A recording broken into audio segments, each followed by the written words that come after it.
Mi nombre es María Guadalupe Salgado Mata, estudiante de la licenciatura en Derecho en la Universidad Virtual del Estado de Guanajuato. Actualmente curso el módulo Derecho Fiscal impartido por la profesora Rosa María Riveroy Carrasco. Mi matrícula es 210357 y a continuación presento el reto 5.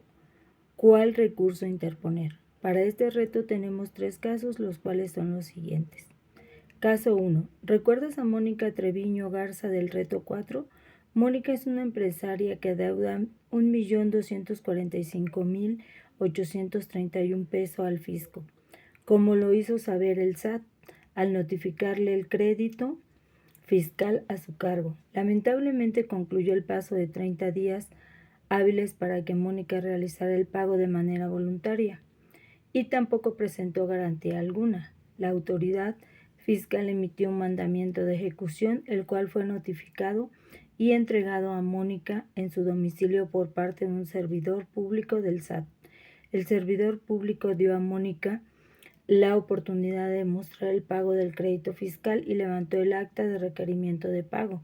Como Mónica no pudo demostrar que liquidó el crédito fiscal, puesto que no lo había realizado, el personal ejecutor determinó que bienes serían objeto de embargo sin dar oportunidad a Mónica de señalar los bienes en el orden establecido por el Código Fiscal de la Federación. Posteriormente a ello, la autoridad fiscal procedió al embargo de bienes, incluidos instrumentos y maquinaria de la empresa. Enseguida el ejecutor levantó un acta de embargo en la cual detalló los bienes embargados. Posteriormente a ello, la autoridad fiscal publicó la convocatoria de remate 3 días antes de llevarlo a cabo. Mónica está inconforme con diversos actos dentro del procedimiento administrativo de ejecución. ¿Qué recurso administrativo le sugieres a Mónica? Interponer. Mónica está enfrentando una situación complicada a causa de un proceso de ejecución fiscal que ha sido iniciado por el SAT. Las irregularidades que se mencionan en el proceso podrían proporcionarle razones válidas para presentar un recurso administrativo, dado que está descontenta con las acciones tomadas en el proceso de ejecución administrativa. Lo más conveniente para Mónica es presentar un recurso de revocación. El recurso de revocación es considerado una herramienta legal útil para que Mónica cuestione los actos de la autoridad fiscal que ella considera ilegales. Este recurso de revocación puede ser presentado ante la autoridad que emitió el acto cuestionado, ya que dentro del Código Fiscal de la Federación se encuentra la posibilidad de que Mónica interponga un recurso de revocación. Estos artículos proporcionan el marco legal que Mónica puede utilizar para argumentar las irregularidades en el procedimiento, como la falta de oportunidad para señalar los bienes a embargar y la publicación de la convocatoria de remate con poca antelación. Es el artículo 116, establece el recurso de revocación como medio de defensa que los contribuyentes pueden utilizar para impugnar actos administrativos que afecten a sus intereses. El artículo 117 define los plazos y términos para la interposición del recurso de revocación. El artículo 121 describe los requisitos formales que debe cumplir el recurso de revocación. El artículo 125 regula la suspensión del procedimiento administrativo de ejecución mientras que se resuelve el recurso de revocación. El artículo 128 detalla el procedimiento para la resolución del caso de revocación. El Código Fiscal de la Federación regula las relaciones entre los contribuyentes y las autoridades fiscales en México, definiendo los pasos a seguir para la determinación, recaudación y fiscalización de los impuestos. Mónica tiene la posibilidad de utilizar el recurso de revocación para exponer las anomalías presentes en el proceso, tales como la ausencia de momento adecuado para identificar los activos a confiscar y la divulgación de la subasta con escaso tiempo de anticipación. Es fundamental que Mónica entregue este recurso en un plazo indicado, el cual suele ser de 30 días hábiles desde la notificación del acto impugnado. Esta opinión se basa en las disposiciones del Código Fiscal de la Federación y en la jurisprudencia aplicable, lo cual ofrece una sólida base para presentar el recurso y lograr una resolución favorable.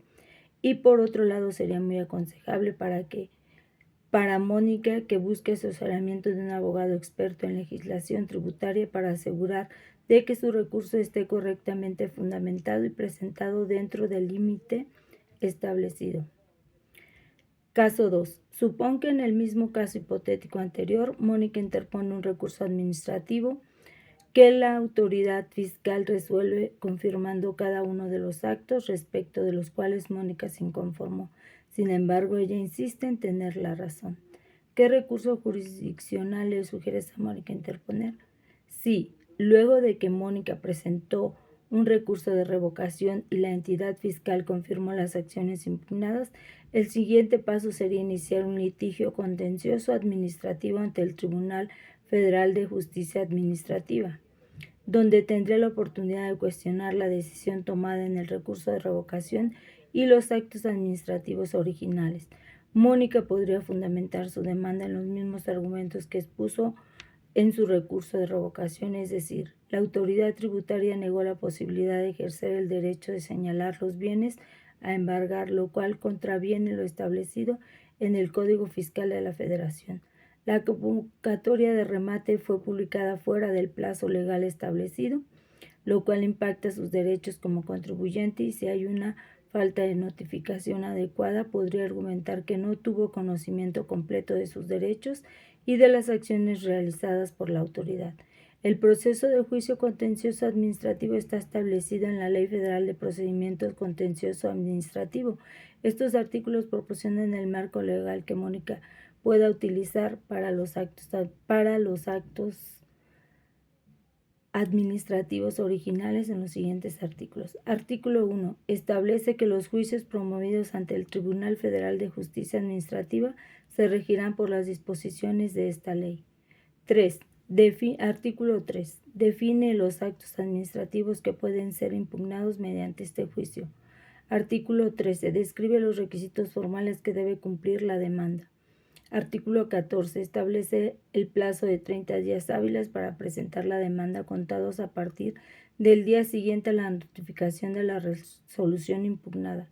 Artículo 28. Regula la suspensión del procedimiento administrativo de ejecución mientras se resuelve el juicio. Mónica tiene un plazo de 30 días hábiles para presentar la demanda que comienza a contar desde el día siguiente a la notificación de la resolución del recurso de revocación, siendo necesario que la demanda cumpla con ciertos requisitos formales tales como identificación de las partes involucradas, la exposición detallada de los acontecimientos, la descripción de los prejuicios sufridos y la presentación de pruebas pertinentes, teniendo Mónica la posibilidad de pedir que se suspenda el proceso administrativo de ejecución durante la resolución del juicio con el fin de impedir la realización de acciones como la subasta de los bienes embargados. Caso 3. Adrián Peña López labora como vigilante en una empresa privada y percibe un sueldo quincenal de 3,135 pesos depositados en su cuenta de nómina bancaria.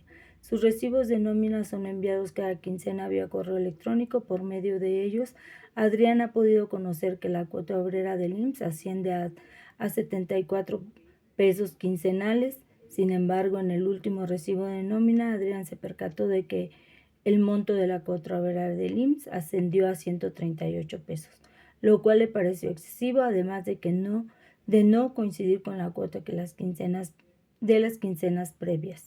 Por supuesto, Adrián está inconforme. ¿Qué recurso le sugieres a Adrián interponer? Adrián se enfrentó a una situación en la que sus contribuciones como empleados del IMSS habían aumentado significativamente sin una explicación clara.